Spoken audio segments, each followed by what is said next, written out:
Them man there. Ain't nothing like them man there. My man, I stand up, give them man chairs. Them man there. Welcome to For the Culture TV. We are here once again in the beautiful studio. I've got to say, we don't really give ourselves props for the studio sometimes, the way it looks. Yeah, we're going to talk about that, but, it does look amazing. My name is Richard Blackwood, and beside me, we have the wonderful, the beautiful, the strong, what do you want to go with? Soldier. JB Smooth. There we go, okay. Jason Barrett, J Movie Man.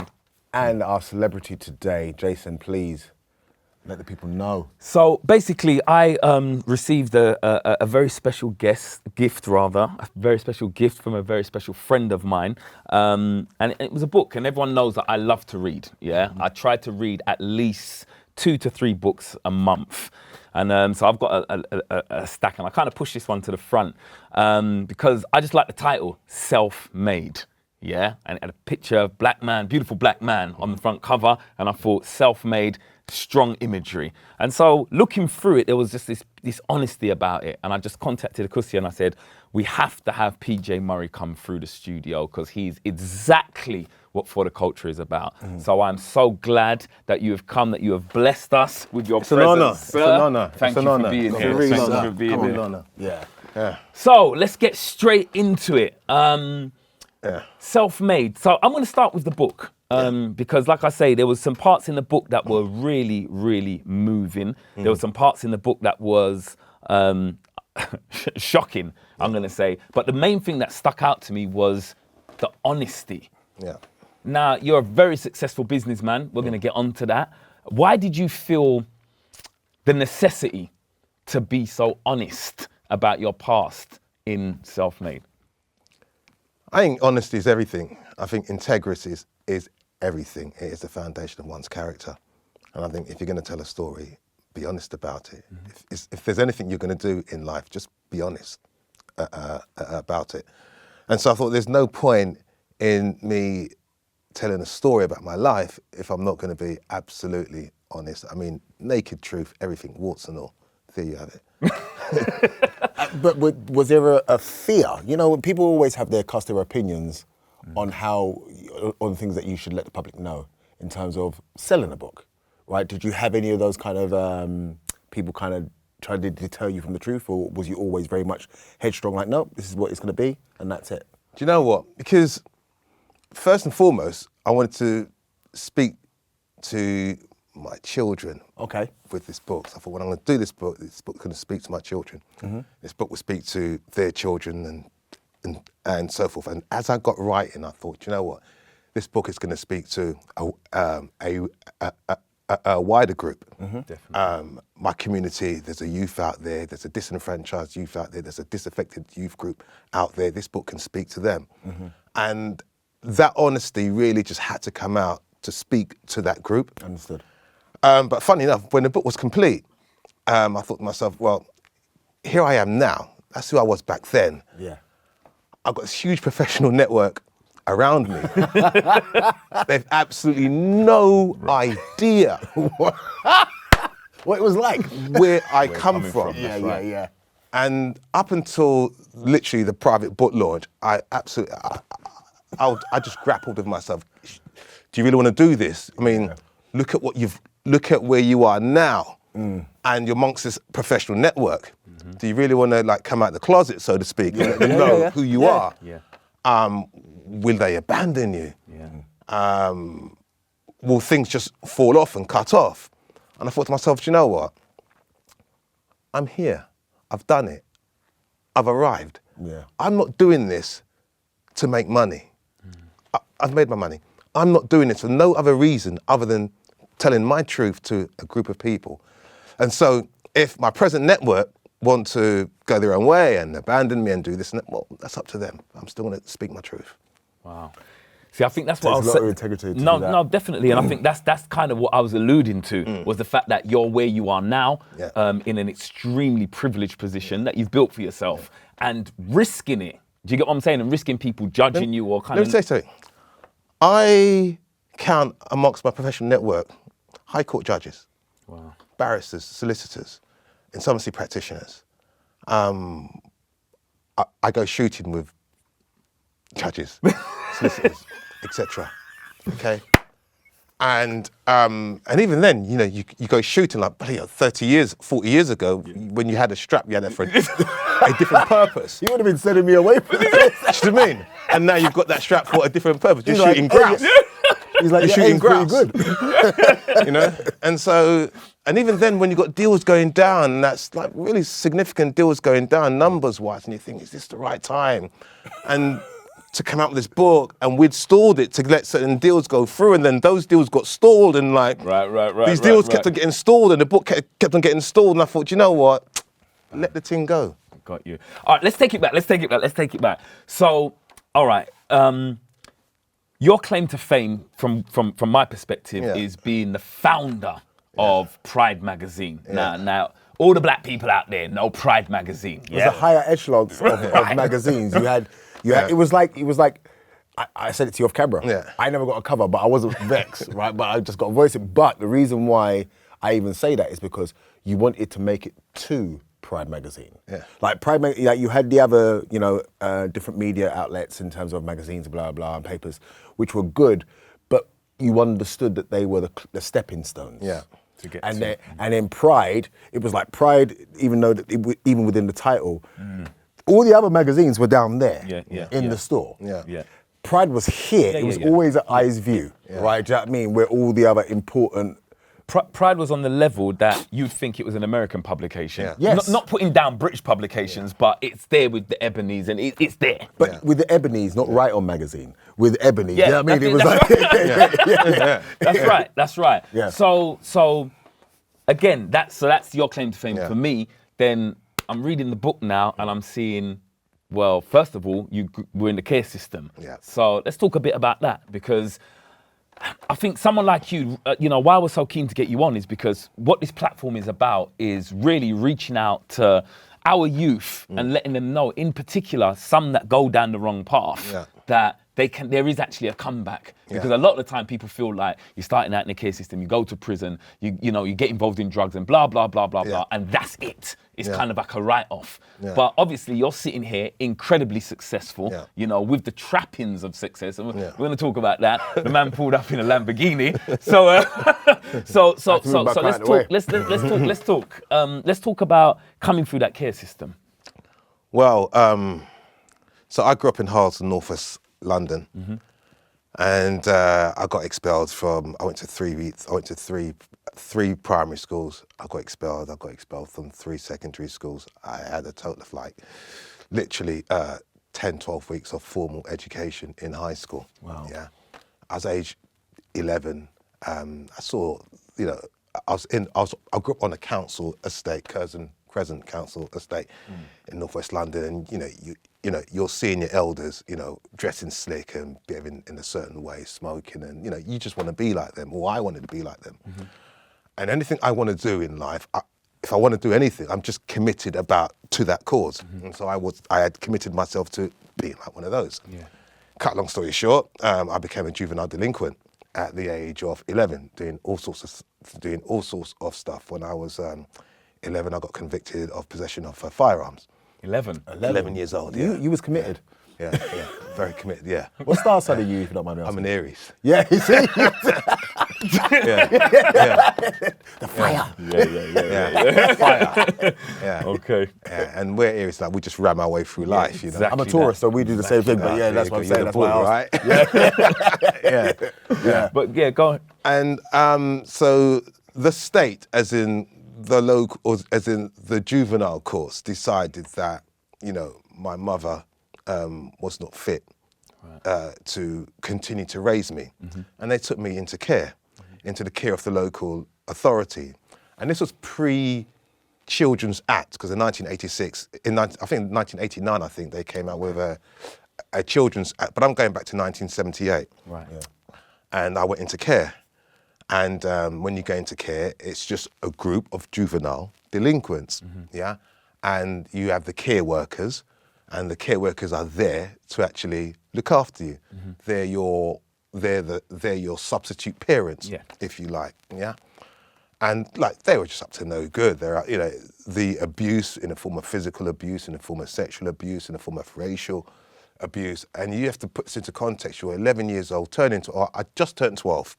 So I was in care from 11, 12, 13 years of age, and having to live through that physical abuse. I mean, literally physical abuse. They're actually beating you up like they're beating a man. And sexual abuse, where they try and come into your room and come into your dormitory and try and fondle with your penis and try and put their tongue down your throat and stuff like that. And then the racial abuse, which of the three, that was the mildest. Yeah. But having to go through that for like 3 years, that is an experience. That is an experience. And I think that it's hard to imagine now. A lot of people at the time, a lot of my peers at the time that were in care, they don't speak about it, but I'm sure they'd gone through it. Yeah. But they just don't speak about it. So the question I must ask, I'm sure a lot of people probably at home now want to ask, is how did you find a balance? Because those are like the sculpting years for you, especially as a teen, right? So how did you, I guess in essence, find your way back to a path where people could look at you? Like, you got people now that you say, when you was withheld in the book for a while or stalling it, that would never know that you probably had to become an animal just to live in that environment of other animals, right? How was you able to then suppress that animal where people wouldn't even know it was there? Oh gosh, it comes over a period of time. It's like trial and error, and for me it took years, literally. Okay. Because times when I thought I had arrived, I'd relapsed and I'd gone back down again. Yeah. And I'd done it again, I'd gone back down again, and like you're just constantly learning lessons along the way. But when you're going from a place to another place, you have to realize that some of the behavior and the people and the attitudes that you had in that place, you absolutely got to let it go. Yeah. Okay. When you're going to the other place. So that transition, you can't take people. There's certain people you just can't take them with you. Understood. They don't have the mindset. They don't have that mind state. You can't take them with you. There's a certain attitude or a behaviour or conduct that's not conducive to where you want to go. You've got to leave that behind. Yeah. There's a bit in the book, man, that you talk about basically coming up to your 17th birthday or around being 17, cellmate, you're on the bottom bunk and you're talking to the fella upstairs, and it seems like you're having a very pleasant conversation with the boy on above, and then basically in the morning his lifeless body was dangling next to you. Now for me, that is a lot for a 17-year-old without going through what you've already gone through. Do you get what I'm trying to say to you? I mean, how do you handle it, and reading that back yourself, writing it and then reading it back? How does it make you feel? Bless him. Writing about it was the first time I really went into it. Okay. Because you're taking yourself back to a very dark period. You're taking yourself back to a place where you don't want to be. But you revisit that place for the purpose of, connecting with it again and just getting it out your system. But yeah, I'm just going back to it now, and just going back to the whole experience of, having a laugh with someone, and anyone who knows me knows that I would just talk until I fall asleep. And I just fell asleep. And when you wake up, in the mornings, you have the screws, they come around, the prison officers, and they bang on your door like, morning, and they just go bang on each cell door. They don't look in, they just bang on the door with the sticks. Them times they had these truncheons on the door, morning, gone off to the next door. And as I got up, I just turned around and, wow, I saw my cellmate, life extinct. I thought, what the fuck, what that? Yeah, no, it's cool. That's real, bro. Now, I have this thing that a lot of our young people go through trauma and there is no counselling. They see things and they experience things and there is no counselling, there's no therapy, there's no, like adults wouldn't be able to handle certain things that young people go through. And they're kind of just left to get on with it. A lot of these youths now, they're seeing their brethren get shot or their brethren got stabbed, or do you get what I'm trying to say to you? And then, you know, some of them have been stabbed and then they're just supposed to go back to school the next day as normal. Well, you're healed up now and there's no aftercare. So in your situation, and we're going back then, I'm pretty sure that there was nothing like that. Nothing. You know, I'd like to believe that like 30, 40 years on, things have changed. You know, I remember when we were like 11, 12, 13, you used to abscond from children's homes and care because you didn't want the sexual abuse. So you would abscond and you'd return back to your community and you couldn't really stay at home because the police were looking for you. But then whenever you used to see them, you had to run because like whenever they saw you, they will absolutely arrest you. They will brutalize you with sheer force. They will literally beat you up. Yeah. And sometimes they wouldn't arrest you. Sometimes they'll just get back in the van or in a police car and just drive off. And sometimes they would arrest you. And when I look back on those days now, well, at the time then, I thought, well, that's just survival. That's just how it goes. They don't like us, so therefore we don't like you. And that's just survival. But as you become an adult and you think about that, you think, my gosh, you're actually brutalizing me. Yeah. Like, you fist and just raining down in your face and just like, you're like 12, 13 years old. You were brutalizing me. And this is like, this is the Metropolitan Police Force. But now, of course, they're called the Metropolitan But this is back in the Police 80s, Service. right? Yeah. So this was a time, I don't mean to cut you, but I'm just saying, this was a time where you don't really hear about it much now, but where the quote-unquote black man would go to be locked up and then all of a sudden he died of a heart attack. Yeah. That was that period. Oh, so yeah. it must have been even more scary because even though you were young, but you knew, so even I doubt we're that much different in age group. And I remember just walking down the street and I didn't really get into no trouble. But if the police came up and said, you're right there, you're stiffen up because you knew that if they decided, right, to target you, like you got these young kids now talking about being stopped and searched, but because everybody's got camera phones and stuff, the most they might get is maybe a stiff talking or blah, blah, whereas they used to take you in and then all of a sudden it was like Winston died of a heart attack in the cell and then it was just, that was it. You never heard nothing else. So how was that as well? Because I mean, you was getting into trouble and then knowing that the police at that time, any one of those interactions, they could have killed you. Yeah, literally. That went on for that went on for a good period of time. Like I said, I was like 11, 12, 13, 14 years of age. You know, they were brutal. They were, I mean, I would like to. I mean, I don't have much contact with the police now, so I'd like to think that has changed, as I said. But then, you've gone from a police force to a police service. So I hope that they've caught on. Yeah, I mean, that's a powerful point actually. A police force to a police service, even in the language. Now they acknowledge that they have to serve the public. That they are a servant of the public. Yeah. But back in the hard days, it's like, we're a force, a military, we're a force. Perhaps without that military aggression, but we are. It's true, actually. I didn't even realise it. I forgot that it was called a police force. Yeah. It'd be interesting to find out when they changed from force to service. Perhaps around the McPherson report time, maybe. Yeah, you're absolutely right, yeah. At some point they'd changed. They'd recognised their ills and gone from, being a force to a service. To a service. So, moving forward, again, so for me, those parts in the book, prison and so on and so forth, you do think, but it was a long time ago. So you're going back to the Borstal days and so on and so forth. Yeah, Borstal. But and that era. But there's a part in the book where you talk about snorting copious amounts of cocaine.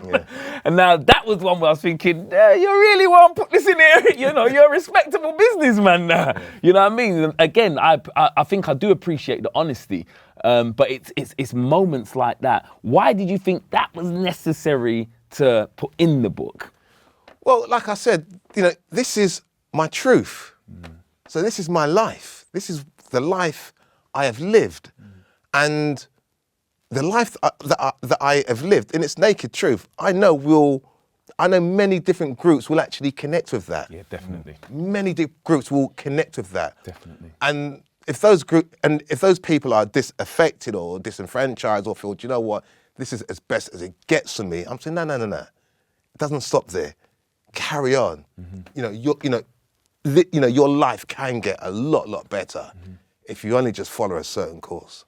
And Go ahead. No, I didn't want to jump too far forward, but I wanted to know where the transition for you came, because obviously you was on one road that was, a very dark road. But then as people now know you, not now know you, people that know you already, but the people that are now getting to know you, you was one of the founder of a huge publication. So when did that transition within yourself happen before you even decided to do Pride magazine? And sorry to cut you, before you answer that, so you're going through all of this trauma and you're going through all of this stress as a young man, as a little boy, then as a teenager, then as a young man. Was there something in you that always wanted to have that legitimate success? Because there are some people that they just want to be on the roads. You said you were sort of idolizing the man them in the ends. Yeah. Do you get what I'm trying to say to you? But you have now recreated yourself to be a respectable businessman. Was that always something that you want? Was there a point? Do you get? I'm kind of coupling with Richard's question there. Do you get what I'm trying to say to you? I do. Because I think that's important, because a lot of times, like you say, the influences that are around us and the role models that are around us aren't necessarily the best influences. Yeah. And we're kind of aiming for that. But obviously with you've gone complete U-turn. Early teens, no, but I remember I was in a remand home when I was 14 years of age, and someone else who's in that remand home with me, his name's in the book. He's a very well-known actor now, but his name is in the book. But we were on road together, and we were washing up cups and plates and that, and peeling potatoes and that, and he said, "Shut! I had enough of this thing, man." I said, "What do you mean?" He goes, "Yo, I'm gonna quit this." I said, "Quit what?" He goes, "I'm quitting this." I said, "Quit what?" He goes, "I'm quitting the road." Yeah. I goes, "And do what?" He goes, "I'm gonna pursue a career." I said, "Mate, you're only 15. What? Pursue what career?" And so I couldn't take that in. And he, sure, he returned to school, done his GCSEs, done his A levels, became a model, became a tennis player, then went to drama school, and went on to become an actor. But his name's in the book, right? And I didn't take that opportunity to break away then. Right. So I did some more criminality. I did some more detention centre, Borstal, young offenders. I came out, and in fact, I was in Portland actually at a time, and I remember I was in my cell, and I was smoking some weed, and I actually thought I was going to lose my mind. Literally there and then, I was in that single cell on my own, and I thought I was going to lose my mind. And in my book, I talk about the biggest fear that I have is losing my sanity. Okay. Yeah, from a child. Yeah. And I've seen people lose their sanity from growing up right the way through, and it's, and that's just a fear that I have, And I've seen people in the criminal justice system, in jail, right-minded go in and they've just lost their sanity whilst in jail by getting coshed up. This liquid cautious sedative, what the prison staff used to give you, used to administer if you played up. And I just I just went to the bars, to this prison cell, and I held onto the bars and I just grasped them for air, and I was just saying, "Lord God, please, please, please let me wake up in the morning with my sanity. I ain't coming back to this place. I ain't coming back to this place. Let me wake up with my sanity." And I woke up with my sanity, and I had to keep, what I said. I had to maintain That was the deal. Because you know what? From age 11 up to age 19, there wasn't a moment when I was on road for more than like 6 months. Yeah. I was hot. I was constantly in jail or on road, in jail or on road. There wasn't. I didn't have 6 months at any one time. on the road. So did people, I mean, I suppose it goes without saying, but did you shock a lot of people? Because, you know, especially the elder people, they would always look and say, yeah, crosses, man. I'm not gonna make Bad it. picnic. Bad picnic, that. I'm done. I was one of those. Okay. I was one of those where you know when your branch's mum don't want you around the yard. Don't come around now. Don't. Yeah, you see him? No, come round. No, come round. Come out here. Hey, Come out hey, here. hey. Yeah, you know. Yeah. You know that.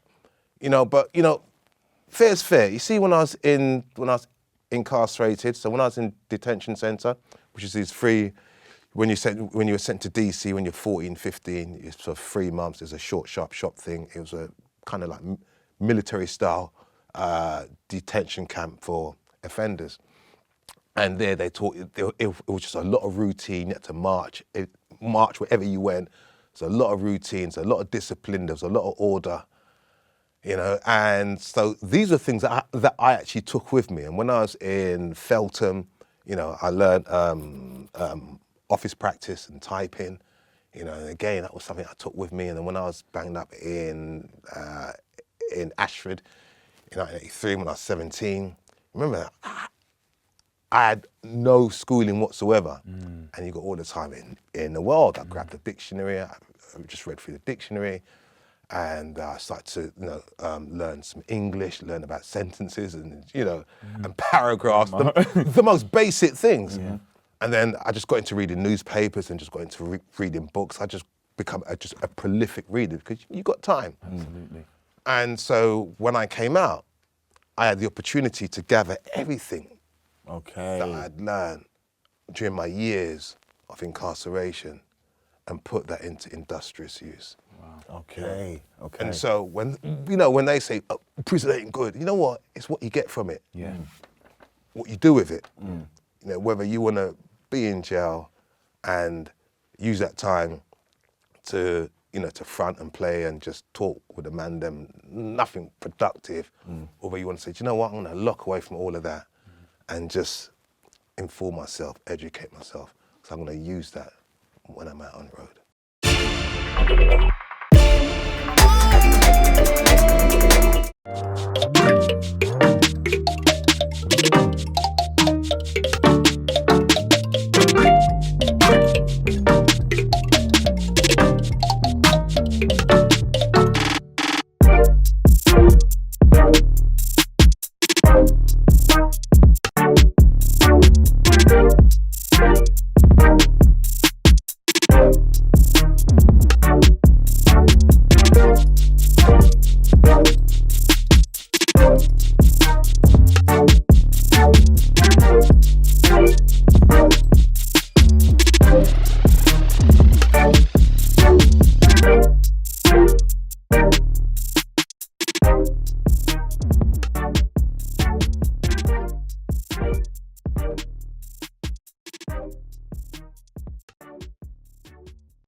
In terms of your business acumen, where did that come from in terms of, because obviously you are very successful, obviously you've got that mind.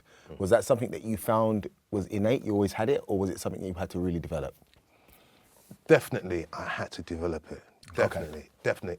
It came over the course of time. 'Cause when I came out and I decided to like change my life, and I was pursuing careers in sales, so I used to buy the newspaper every day on the way to work, etc. Then when I went into financial sales, selling life insurance, and so forth, then I used to buy the Financial Times, and you know, and I used to read the Financial Times, you know, every single day, and you get familiar with certain characters, with certain business tycoons, and you know, then from there you go and buy their books, or you go and buy books about them to understand their mindset and how they did things and so forth.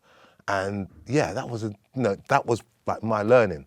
So I was passionate, like you, I was passionate about books, especially self-help books, personal development books.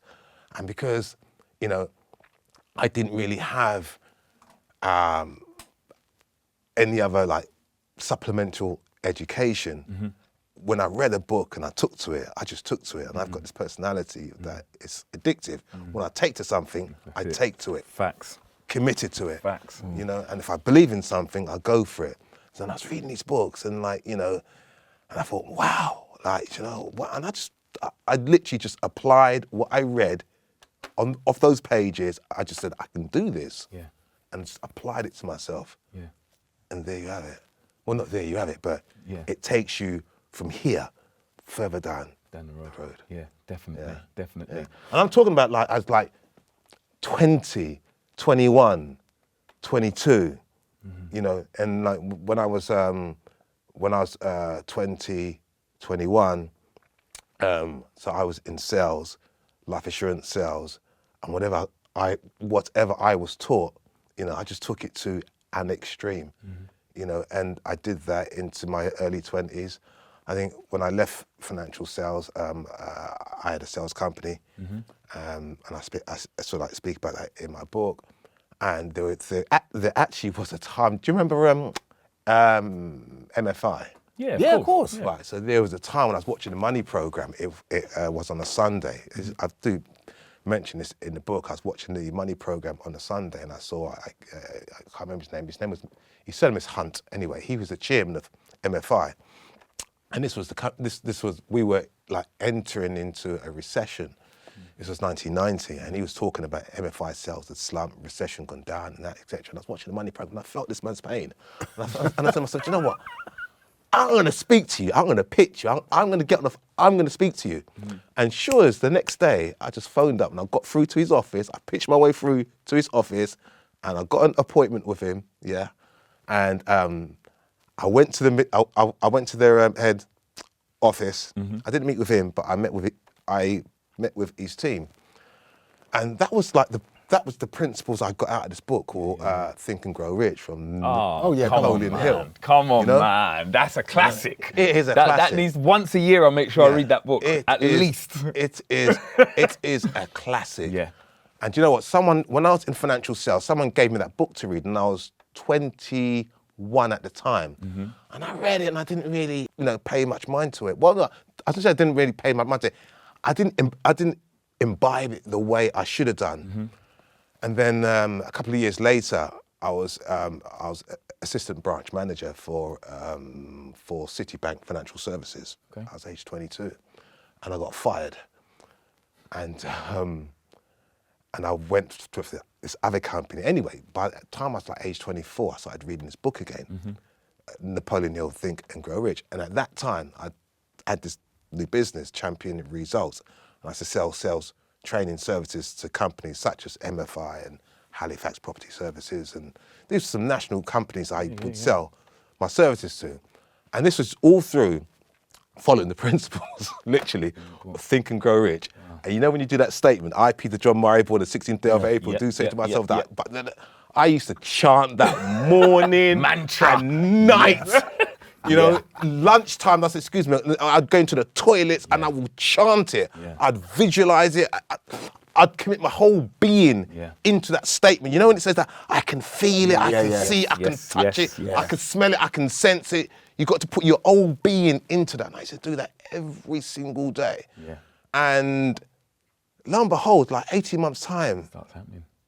When I looked around and thought, hold on a minute, this Hill Samuel investment guy came and see me, he'd done an evaluation of my assets. He said to me, do you know, you're worth 1.3 million. I thought, oh, shut up. He goes, no. I said, when did this happen? Yeah. I was too busy in the process. Yeah. Okay. I was too busy in the process.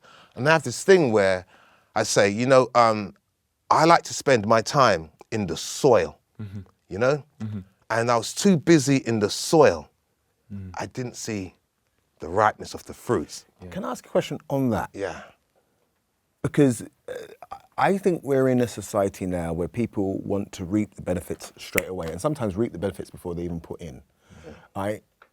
Would you say that's one of the templates that you live by, which is that you're in the soil and not focus on reaping?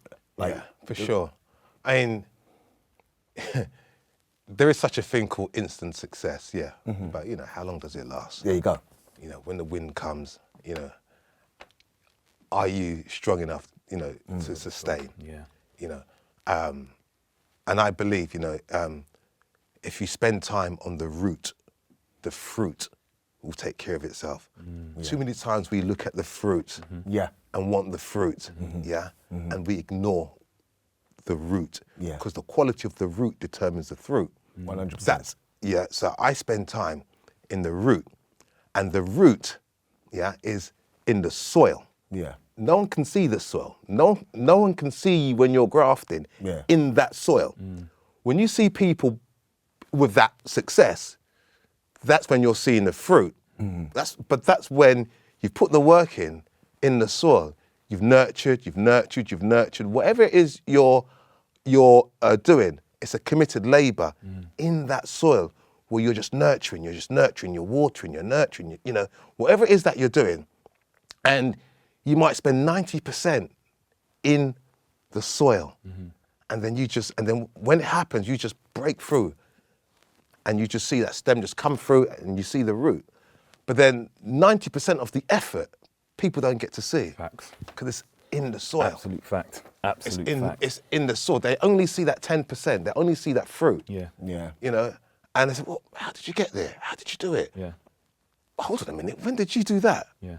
No, you didn't see all the times. When you were out doing this and doing that and the other. Grafting. I was in the soil, mate. I was in the soil, paying my dues. Do you know what I wanted to ask you? What I wanted to ask you was, a lot of people, I'm not going to say that racism doesn't exist. A lot of people use that as an excuse.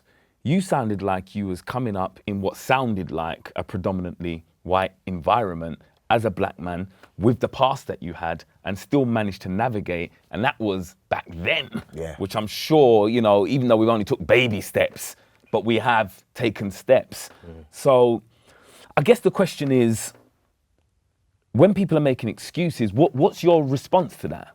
Because we can confess racism definitely exists. We're not going to argue about that. And we're in a predominantly European environment, a Eurocentric environment, but yet still here I'm listening, I'm sitting there, I'm thinking Citibank, Halifax, MFI, hold on a minute. Do you get what I'm trying to say? It's a proper blue collar, so and you seem to have navigated through that to where we are today. So, we need to know the blueprint. I think, again, it's like using this. And so when I was in care, those around me were predominantly white. And when I was in the criminal establishments, once again, Feltham, when I was at Feltham at the time in 1982. That's predominantly white, that is. It was predominantly white. It was viciously racist. Yeah, you can imagine. Let me tell you, if you played up in as a black guy, if you played up in any other institution, you were sent to Feltham. Right. Wow. As a punishment. Right. Wow. And because they made sure that they controlled the numbers of black people, the black inmates in Feltham. From out of 250, you had no more than like 20 black people. Yeah. It was viciously racist. And so learning to live through those experiences and then going into the workplace and going into sales and so forth, it's predominantly white. And I don't have an issue with it, And to be quite frank, and I make this admission in my book, it wasn't until I was on my journey to Pride magazine at age 24 that I actually said, oh, wait a minute, you're a black guy. Seriously. Wow. Seriously. Because throughout that time, because when I started to work, I was working with like white guys, and it was that Margaret Thatcher era. Yuppies saying, get off, like Norman Tebbit, get off your bike and, go and get a job. That's right, yeah. And it was all very well and good, and I socialised with them, and I don't know if you remember, it was a time when like UK Black Soul was gaining momentum, and then the industry decided to... you talk about the Pasadenas in the book. But then the industry decided to use like certain white faces or white artists to do black music, like Spandau Ballet and George Michael, etc., and so forth. So it was in that era, and so then in my early 20s, mid 20s, it was I was like socialising with these white guys. It was cool. We was doing, as I said then, copious amounts of cocaine. going to West End nightclubs and having a real nice time. But the reality is then, because my friends from Road then were like, yo, what are you doing? Yeah, I'm getting to work, mate.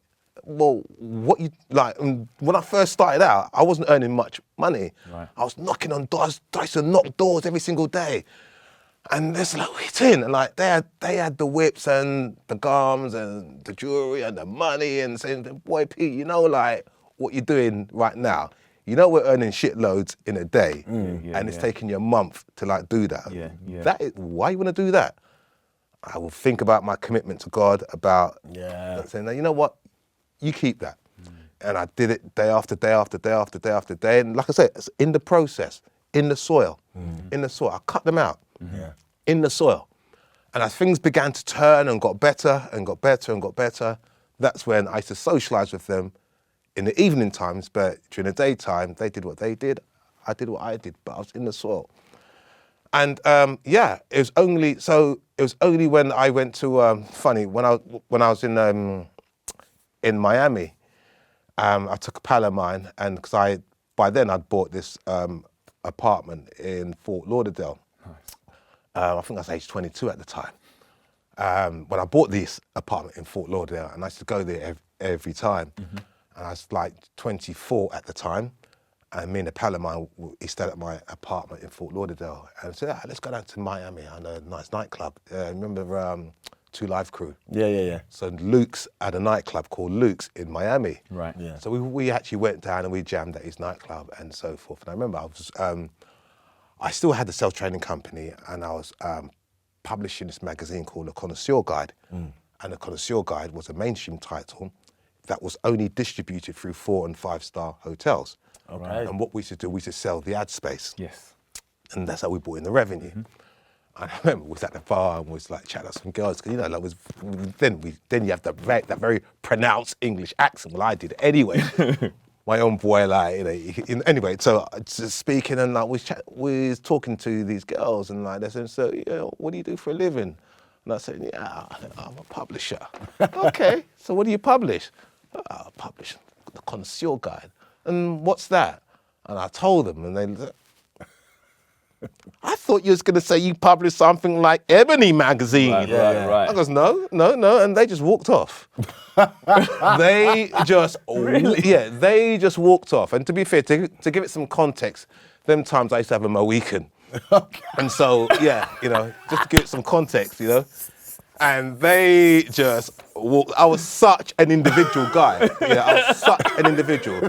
So my friend love him to bits. Even though we don't talk now, still love him to bits. Because even though I became that strange, eccentric one from the group, in the way that I spoke, in the way that I dressed, in the people that I, interact, the work that I did and so forth, I still had that root connection, but I just changed wholesale. Okay. But he still came with me, and we still used to party together and rave together, although he's got the Mohican, And and so he said to me, like, Loudest, man, like, look at the beach, man. There's all these white people on the beach. Loudest, man, like, P, man, like, what's happening to you? Let's go Jamaica. I said, how are we going to get there, mate? He goes, no, you get a plane from here to Jamaica. So unplanned, unscheduled, as you do, we flew to Jamaica. And this was in 1990, Christmas. Just after Christmas, 1990. And we was in Jamaica, and we was there. And for me, that was like a homecoming, isn't it? I mean, before I'd gone to Zimbabwe and South Africa when I had Pride. That would have been after. Sorry. So I flew to Jamaica, and I was 24 years old then. First time in Jamaica, and the experience was just like wow. Went up to Duns River. Yeah, of course. But it troubled me what those girls had said. How dare you walk away from me like that? It troubled me, and I knew that Saddam Hussein was going to war soon, etc. And I had issues that this magazine, will it survive? Because if travel drops, hotel occupancy is going to drop, advertising, the whole thing's going to play out badly.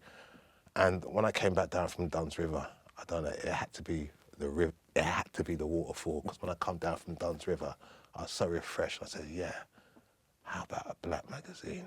Outline magazine for black people. And I went out on a boat, you know, went out into the boat, smoked some weed, come back, and then the name came to me, Pride. Yeah, and wow. Rest is history. yeah. So you created it from the motherland for real? Literally, because it's the first time I'm seeing like people around me that are, and that was a time that that was a time when I not questioned, but that's the time when I addressed my identity. Okay.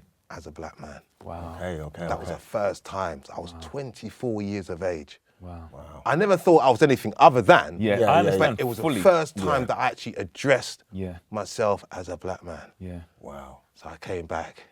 It was January 1991. I told my team what I was doing. The Mohican went, and yeah. Cut that off right now. Listen, we got to wrap up. But before I do, I did mention before that you pulled up in the Lambo. You know, we see the trappings of success. Now, for me, I think that's an important thing. I think for our youth, I think the idea of the poor righteous teacher is not an idea in the 21st century that can sell. It really can't. When you see the trappers, you know, when you see the rappers with all of the bits and pieces. And I also think that it's very important. I say that we don't need more black workers. We need more black capitalists. Yeah. We need people like yourselves that can employ other black people. Yeah. And I think that it's important. Do you find that having the trappings of success are just as important as the success itself? Yeah, I mean,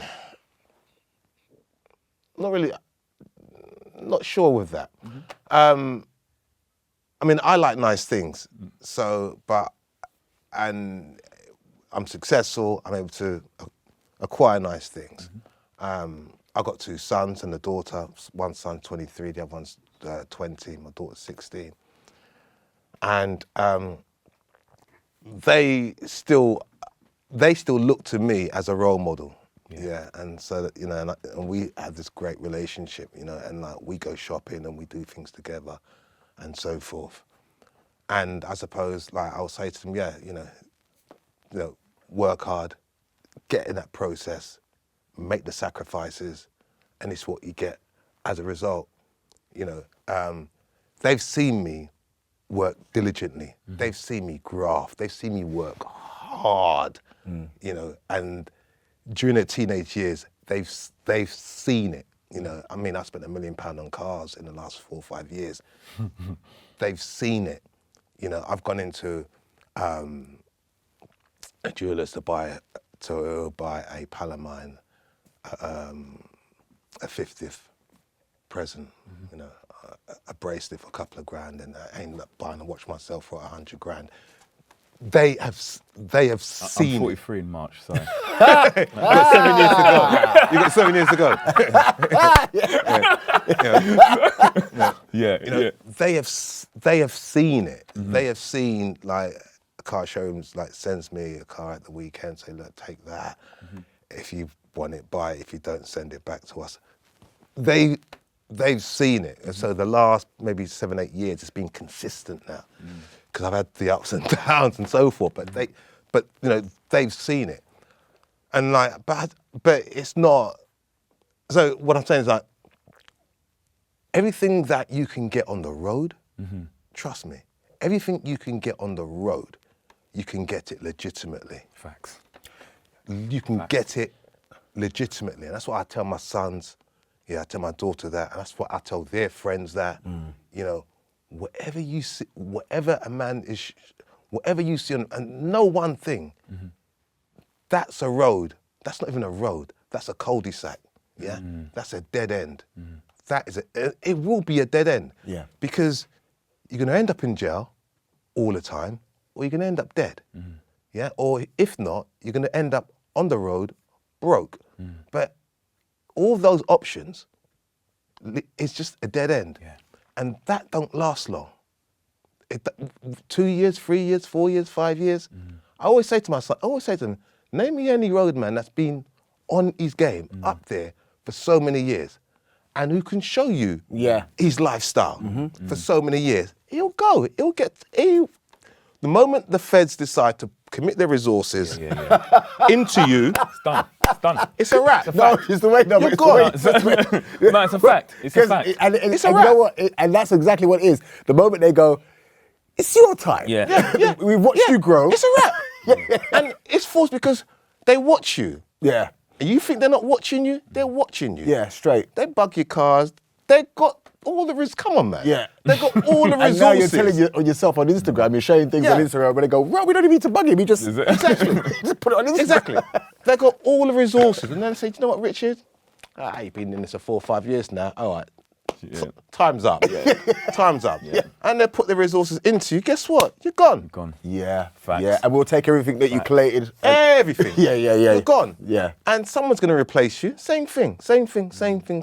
What life is that? Yeah. It's true. So Yeah? true. What life is that? But that acumen that you apply to the road, take that acumen and apply it to an industrious endeavour and watch how you succeed. Watch how you fly. I don't think, you see, that message right there has to be the last thing that they take with them. No, because Serious? Because first of all, people get the book. Self-made. 100% PJ Murray, self-made. make sure you get the book. Okay, Definitely. It's very Hold on. important. This is your camera here. Tell us where we can get the book. Tell us where we can hear more about you. This is your... Okay, self-made. So it's self-made PJM on Insta, and self-made is available all leading bookstores. Also goes to Amazon. It's available on Amazon, and there's selfmadepjm.com. But the two, self-made PJM on Insta, and of course self-made PJM. So self-made PJ Murray, the book, on Amazon. Listen, Right on man, Bob Marley. PJ, thank you so Love, much man. for coming down, Love, my brother. love, man. Believe me, you are definitely for the culture. We salute man. you, my brother. Yes, love, Richard. God bless, man. God bless. Love, man. For the culture, you see, as I say, we reach one, we teach one. That's why we're here. That's what we are trying to do, okay? You heard what he said, okay? The same life that you can have on the road, which will last for 2-5 years max if you're lucky. Facts. You can have it legally for the rest of your life. Facts. Which one do you want? Get the book. Make sure you get the book. Purchase it. Tell a friend. Self-made is definitely for the culture. We're done.